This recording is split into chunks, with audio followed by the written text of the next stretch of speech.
미국에서 손가락이 잘렸어요. 병원에 갔더니 의사가 물어봅니다. 어떤 손가락을 붙여드릴까요? 가격표를 보여주면서요. 약지 접합 7천만 원, 중지 접합 5천만 원. 농담이 아니에요. 실제로 미국에서 일어난 일이에요. 더 충격적인 건 이겁니다. 미국에서 아이를 낳으면 청구서에 피부 접촉비라는 항목이 있어요. 갓 태어난 내 아기를 안았다는 이유로 돈을 받는 나라, 그게 미국이에요.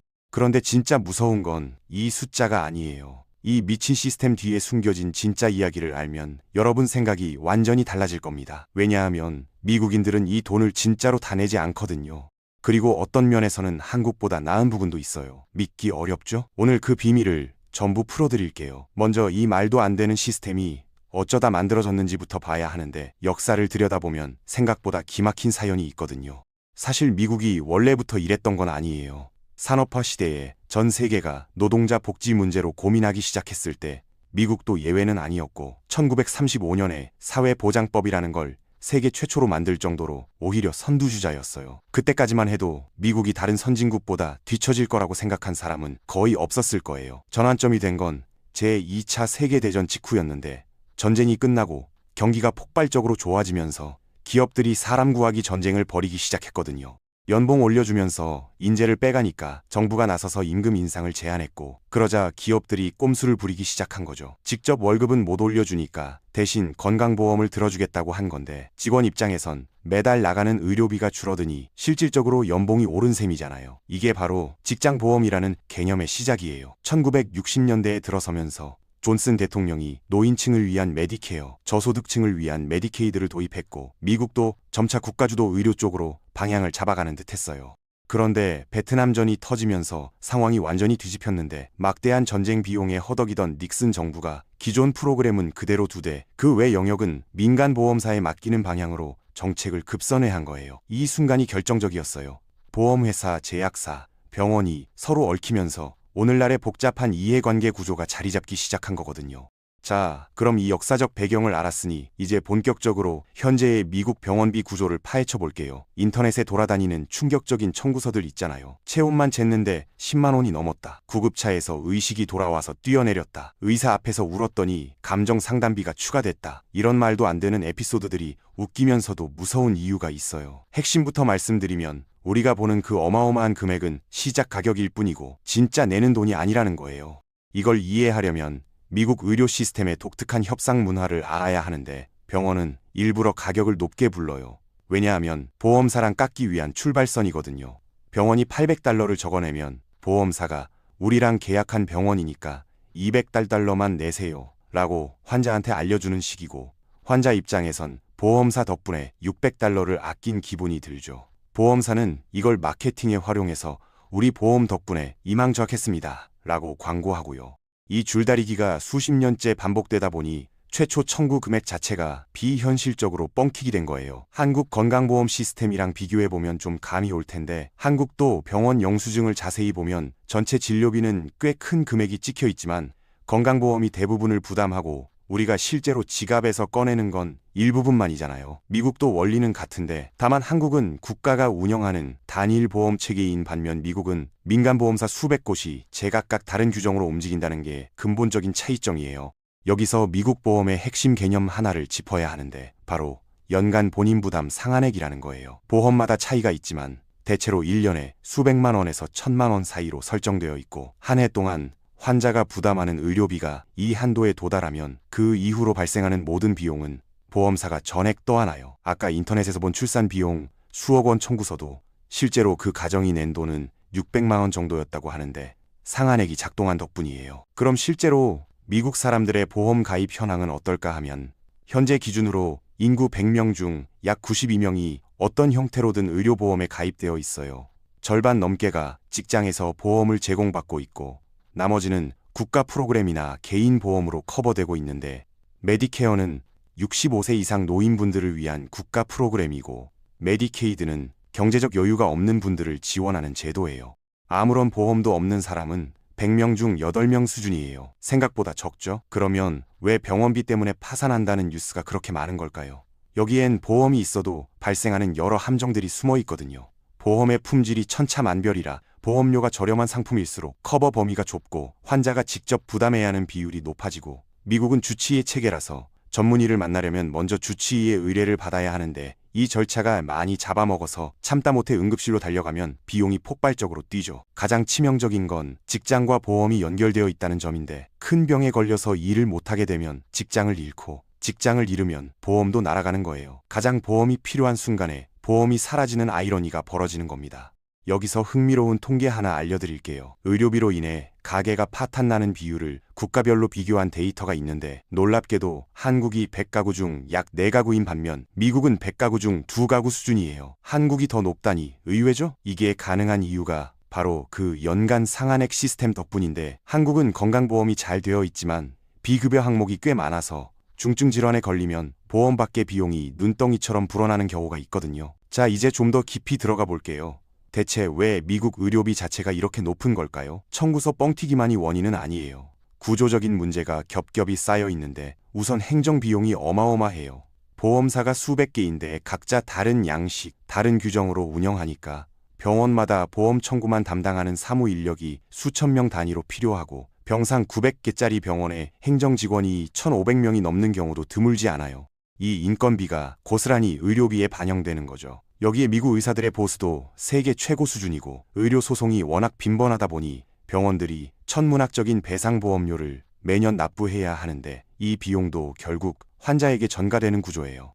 제약업계의 영향력도 빼놓을 수 없는데 미국은 신약 가격이 다른 선진국 대비 월등히 높아서 유전자 치료제 같은 최첨단 약은 1회 투여에 39억 원까지 간다고 해요. 같은 약이 캐나다나 유럽에선 훨씬 저렴한데 미국 시장에서만 유독 비싸게 팔리는 거고 게다가 미국에선 로비가 합법적인 활동이라 제약사와 보험사가 막대한 자금으로 의료 정책 결정에 직접적으로 개입하고 있어요. 이런 구조가 수십 년째 유지되면서 의료비가 계속 올라가고 있는 거예요. 그러면 바꾸면 되지 않냐고 물을 수 있는데 현실은 그리 간단하지 않아요. 보험업계에 종사하는 사람만 수십만 명이라 국가 의료를 확대하면 이 일자리 상당수가 사라지고 제약사와 병원 체인도 마찬가지인데 기존 시스템 안에서 이익을 보고 있는 세력의 로비력은 상상을 초월해요. 거기에 미국인들 특유의 세금 혐오 정서까지 더해지면 개혁은 더더욱 어려워지는 거죠. 오바마 대통령이 전 국민 건강보험에 가까운 오바마 케어를 추진했을 때도 엄청난 저항에 부딪혀서 결국 제한적인 형태로만 실현할 수 있었어요. 그런데요, 이 시스템이 나쁜 면만 있느냐고 물으면 그건 또 아니에요. 분명한 장점도 존재하거든요. 의료기술 혁신 속도로 따지면 미국이 단연 세계 1위인데 새로운 치료법과 신약 개발의 상당수가 미국에서 이루어지고 노벨 의학상 수상자 대다수가 미국 기반 연구자인 이유도 여기에 있어요.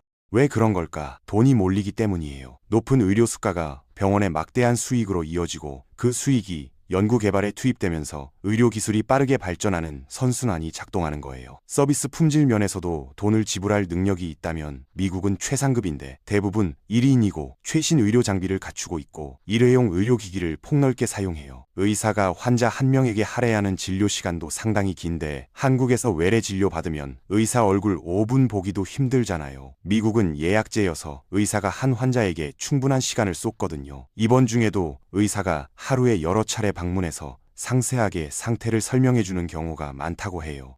이런 장점 때문에 미국은 의료 관광 목적지이기도 한데 대표적으로 캐나다 부유층이 미국 접경 지역 병원을 많이 찾아요. 캐나다가 무상의료인 건 좋은데 대기 시간이 몇 달씩 걸리는 게 문제라 급한 사람들은 돈을 내더라도 미국에서 즉시 치료받는 쪽을 택하고 영국도 사정이 비슷해서 공공의료의 긴 대기 시간을 피하려고 민간보험에 가입하는 사람이 늘고 있죠. 한 가지 오해를 바로잡자면 많은 분이 미국에는 국가의료가 전혀 없다고 생각하시는데 꼭 그렇지만은 않아요. 메디케어가 커버하는 범위는 사실 한국 건강보험보다 넓은 부분도 있는데 장기 요양 서비스, 가정 방문 진료, 전문 요양시설 이용 등이 포함되거든요.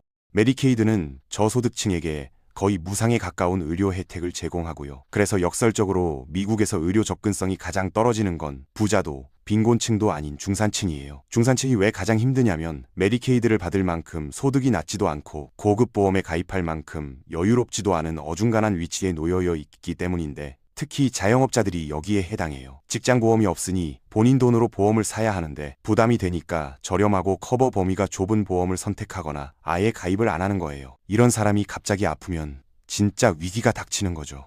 미국 거주 한국인 커뮤니티에서 병원비 공포담이 유독 많은 이유도 바로 이 맥락인데 미국에 건너간 한국분들 상당수가 자영업에 종사하시거든요. 직장 보험 없이 높은 보험료를 전액 부담해야 하니 저가 보험을 택하게 되고 막상 아팠을 때 감당하기 어려운 청구서를 받게 되는 거예요. 반대로 미국 대기업 직원들은 회사가 좋은 보험의 보험료 대부분을 내주기 때문에 오히려 한국보다 의료비 부담이 적을 수도 있고 미국의 평균 소득이 한국의 2배 반 수준이니 절대 금액은 크더라도 체감 부담은 다를 수 있는 거죠. 한편 보험이 없는 사람이라고 해서 무조건 청구서 액면가를 다 내야 하는 건 아니에요.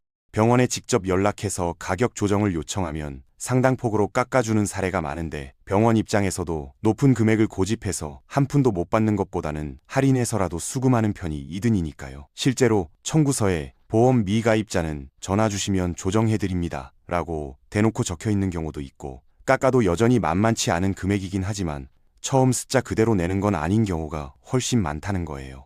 최근 미국 사회에서는 의료 시스템에 대한 분노가 점점 거세지고 있는데 1990년대 이후로 의료비가 꾸준히 상승해왔고 특히 처방약 가격 문제가 뇌관이에요. 동일한 약이 유럽에선 몇만 원인데 미국에선 수백만 원을 호가하는 사례가 비일비재하고 이런 분노가 극에 달하면서 최근에는 대형 보험사 경영진이 총격을 당하는 충격적인 사건까지 벌어졌어요. 2026년 2월 현재까지도 이 문제를 둘러싼 논쟁은 계속되고 있죠. 변화의 시도가 아예 없는 건 아닌데 일부 주에서는 공공보험 옵션을 신설하려는 움직임이 있고 처방약 가격에 상한선을 두자는 논의도 진행 중이에요. 원격 의료의 확산도 접근성을 높이는 데 기여하고 있고 코로나 팬데믹을 겪으면서 건강은 개인의 문제가 아니라 사회 전체의 문제라는 인식이 확산된 것도 의미 있는 변화예요.